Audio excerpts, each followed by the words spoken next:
Hi guys, this is Jim. I just wanted to show you my shop. This is where things happen. This is where I put my LEDs together. It's a little bit of a mess, so don't let it fool you. So over here is where I like to tinker or do, just monkey around. This is my PM Matthews 30 NV mill. I like to tinker with that and make little funny objects and whatever. If somebody needs something strange, I'll be happy to do it for them.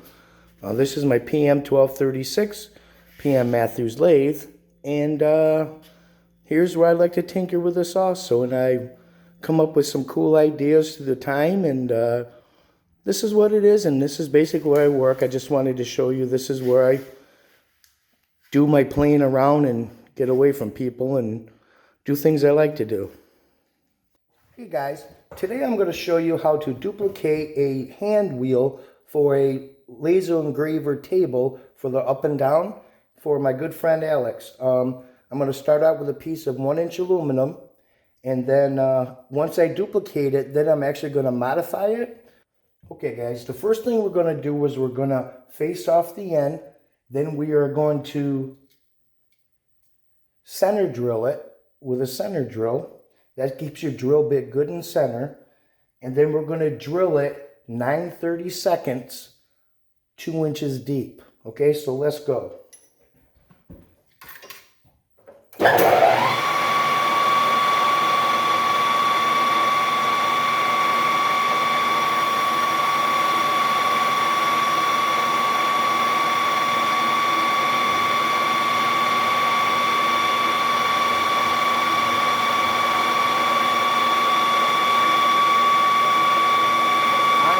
Center drill.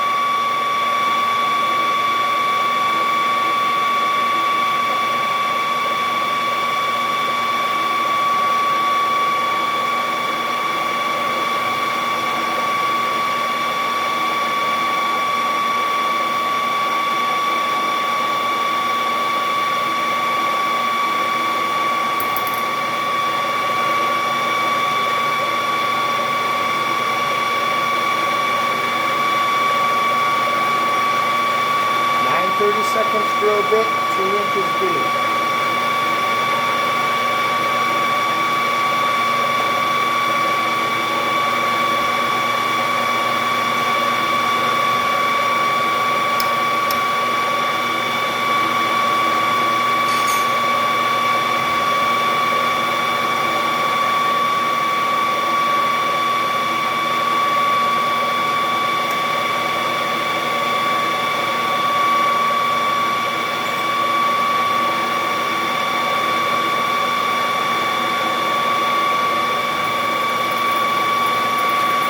Bit of lubricant, and away we go.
There.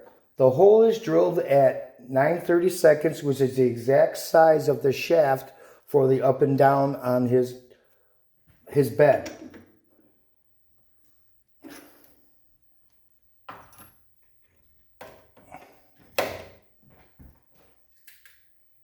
Okay, The next thing I'm going to do is I put my knurling tool in there.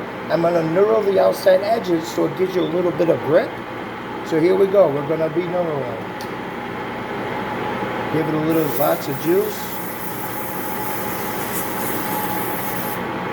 Pull the handle. And away we go.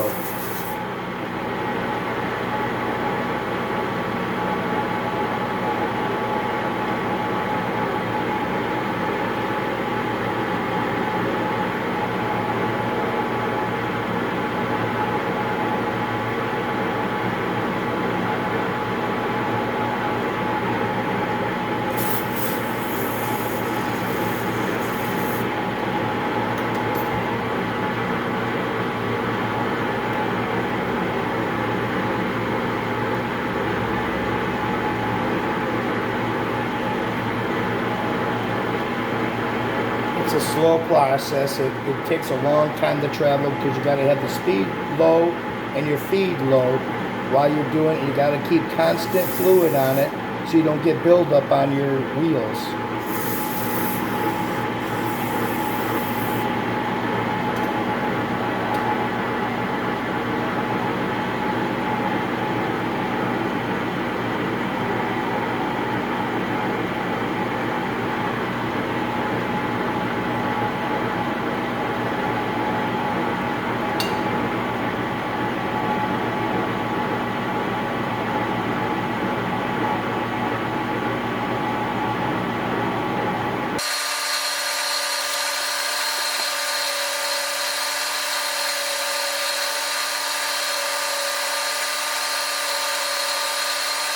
Okay guys, we got the wobbler, the edge finder in place. How this works is like this. You turn the machine on. Now what it's going to do is it's going to find this edge. This edge has to be perfect. So, you see it wobbling? You bring it down. Bring it down to about there. Hold it down.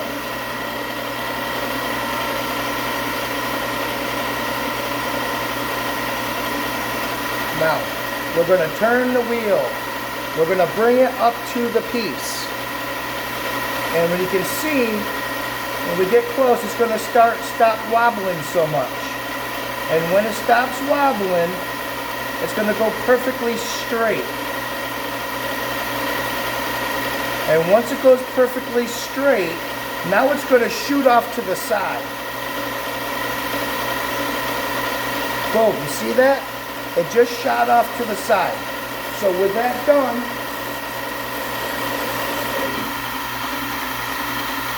you are perfectly at this edge right now. You are perfectly lined up with this exact edge. So now we're going to have to go 437 thousandths plus the 125 thousandths to get center, which is a half of the center of your wobbler. So with that said, we'll bring our dial here, bring it to 0. And we're going to go 100 thousandths, 200 thousandths, 300 thousandths, 400 thousandths, 37. And then we're going to bring the dial back to 0. And we're going to go 125 thousandths. And then what we do is we lock it down. Okay, now that we've accomplished our center, I have the same center drill that I used to drill out the center of this here. So what we're going to do is we're going to come down, we're going to pre-drill it.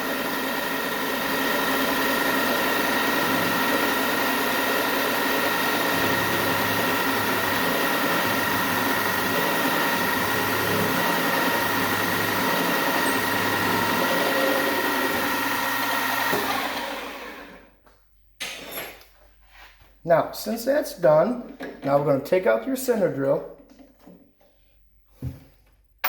and we're going to tap it a 1/4 20. Now, a 1/4 20, if you don't have exact number drills, your best bet is 1/4 inch 20, which is 250. you'll always go 2 back, 15/64 to 7/32, which is 0.218. This is the drill I'm going to use for tapping the holes, 1/4 20.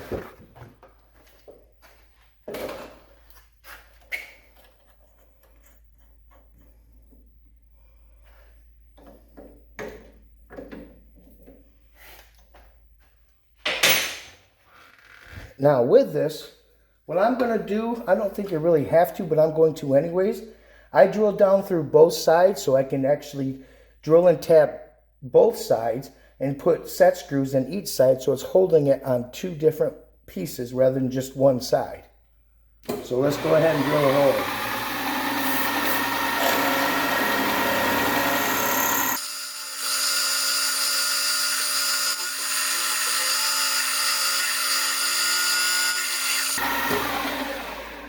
There's your drilled hole. Now, get all your little fuzzies off of there.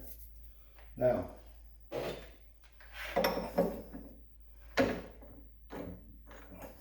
take out your drill bit, put it back so you don't forget it, which I've done many a times. Now, here is your 1/4 20 tap, which we'll be using to tap out both these holes. What I like to do is I like to start it in the chuck, same place where it was to drill the hole. Tighten it up just a little bit, not a lot. Drop your tools. Give it a little bit of fluid. Now we're going to manually start this. Pull down with a little bit of pressure. Take your tap handle, apply it to the tap, and just start screwing in. What I like to do is get about 5, 6, or 7 turns. You start to feel it getting a little tight. Just stop it and back up and go back again.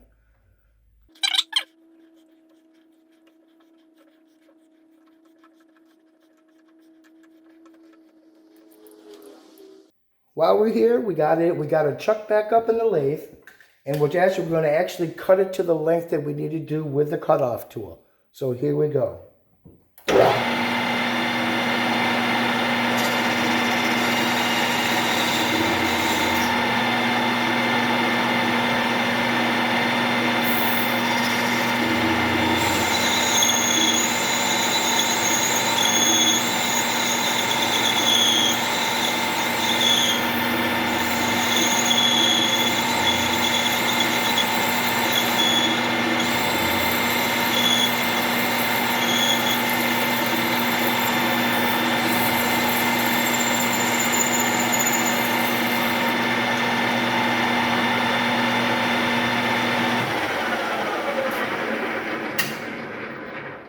Now, what I've actually done is I've gone ahead and gone down exactly 1.5 inches down for the next set of holes, which are actually going to mount on top of the shaft, which actually raises it up and down. The first 2 holes, I'll explain about that later, shortly, actually.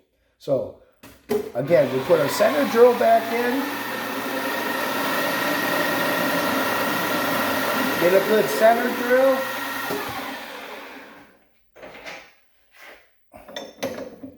And we'll just repeat the process. I'm going to take our 7/32 drill bit.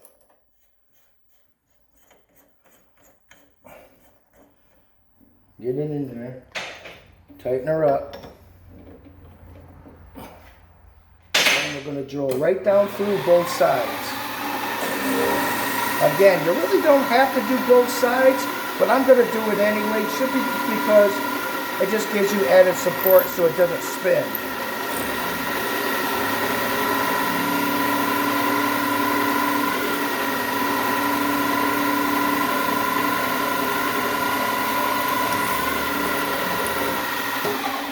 There's your hose drill.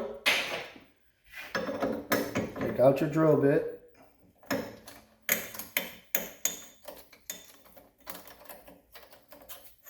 And again, put it back where it belongs so you can have it for the next time, because I'll forget. Again, take your tap out of your handle. Set it up inside the chuck. And all you got to do is just snug it, because all you really want to do is just start it. Just so to make sure that it's started straight. Use a little bit of fluid. Bring your handle down. Manually turn it. Get it turning. And then unscrew your... Now it's out. Okay guys, the next step, since we have all our holes drilled and tapped, we're going to take one of these little bits that you can buy from anywhere. This one had a Phillips head bit on it. What I did is I just ground off the Phillips bit part of it, because you don't need it. I just didn't want it in the way. Not a big deal. So what we're going to do is we now have 2 1/4-20 set screws already drilled and tapped. Your Allen wrench. Now this part you really don't have to do either, but I do it anyways just because, well, just because. You really don't have to, because it will be tight enough, but it really doesn't matter. So what we're going to do is we're going to take a little bit of JB Weld. This is the hardener. You don't need a lot. And this is the steel part, they call it. Just a little bit of putty there. Take a little piece of whatever you want. Smear it together, mix it in very well. It's going to turn like a real kind of dark light gray sort of. You don't need a lot. What I'll do now is I'm going to take this and I'm going to put it on the edge of your bit.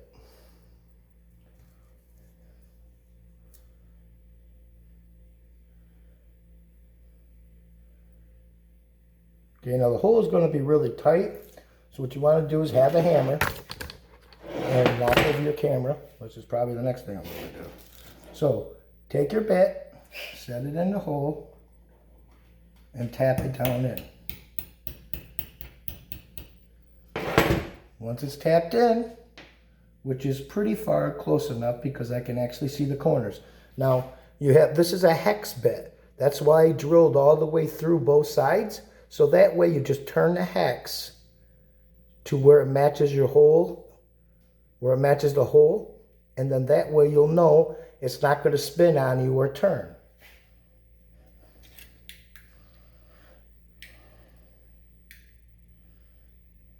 Okay, what I like to do is take just a little bit of Loctite, not a lot.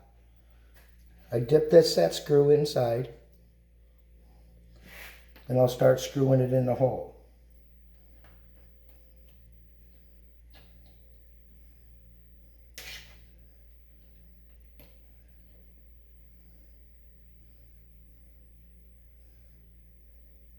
No, make sure that it's sitting on the flat like I told you.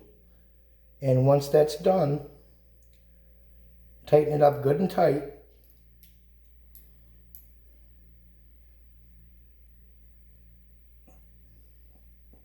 And this will not move. Repeat the process for the same side. And then we're going to go and I'm going to show you exactly what this is for. Thanks for watching. Okay guys, so here you go. This is the finished result of the knob that I made for the laser machine. So it's a cheap way to be able to raise and lower your bed without spending a lot of money. I usually use this, but after all these years it finally died. So I'm just going to use my DeWalt drill and I'll show you how it works.